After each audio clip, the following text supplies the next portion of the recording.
পাড়ায় আজকে এই কাকুটা এসেছিল ঘোল নিয়ে, তো মা বলল ঘোল খাবে কিনা। তো আমি ভাবলাম যে সকালবেলায় ব্রেকফাস্টে ঘোল খাওয়া যেতেই পারে, খুবই ভালো লাগে। বাট এই কাকুটার থেকেও ১ নম্বর গেটে যে ঘোলটা মানে আমরা নিয়ে আসি, সেখানকার ঘোলটা খুবই ফেমাস আর খুবই ভালো হয়। তো এত বেলায় তো ওখানে পাওয়া যাবে না, যেহেতু খুবই ফেমাস ওই জন্যে খুব সকাল সকালই ওখানে যেতে হয়, না হলে ঘোল পাওয়া যায় না। তো আমি কিছুক্ষণ বাদে মুড়ি দিয়ে ঘোলটা খেয়ে নিলাম। বেশ কিছু পরিমাণ আমি মুড়ি দিয়েই খাচ্ছি, আর মুড়ি দিয়ে খেতে আমার ভালো লাগে। তারপরে ওই ১২টার দিকে চলে এসেছিলাম স্টেশনে তো মিঠুনকে নিতে।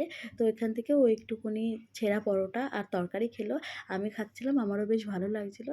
তো অনেক দিন বাদে ওর সাথে আবার দেখা হলো, আর ও আমাকে কিনে দিচ্ছিলো এই ঘটি গরমটা। আমার ঘটি গরম খেতে বেশ ভালো লাগে। তো আমরা দুজনে মিলেই শেয়ার করে খেলাম। দেন ওকে বাসে তুলে দিয়ে চলে এসেছি বাড়িতে। আমি স্নান আর পুজো দিয়েই গেছিলাম, ওই জন্যে ডিরেক্ট বাড়িতে এসে লাঞ্চটা করে নিলাম। আজকে লাঞ্চে অনেক কিছু ছিল। বিকেলে খেয়েছিলাম এই ড্রাগন ফ্রুটটা। তো অন্য দিনের তুলনায় আজকে ড্রাগন ফ্রুটটা আমার ততটা ভালো লাগেনি। আর খেলাম এই মিষ্টিটা। বিকেলে গেছিলাম একটুখানি বাজারে, তো স্পেশালি আইব্রো করার জন্যে এই যে আইব্রো করে চলে এসেছি। আর আসার পথে মায়ের জন্য নিয়ে এসেছিলাম চপ। তো দুটো চপ নিয়ে এসেছি, যেটা দুটোই মার জন্যে, আমি আর চপ খাইনি। আর আমি এই রোজমেরি ওয়াটারটা কিনেছি অ্যালপস গুডনেসের। তো দেখা যাক ইউজ করে, আমি খুব ভালো রিভিউ দেখেছিলাম। আর তারপরে খেয়েছিলাম পাড়া থেকে এই ফুচকা, আর এখান থেকে একটা মিষ্টি খেয়েছিলাম। তো আজকের মতন এইটুকুই।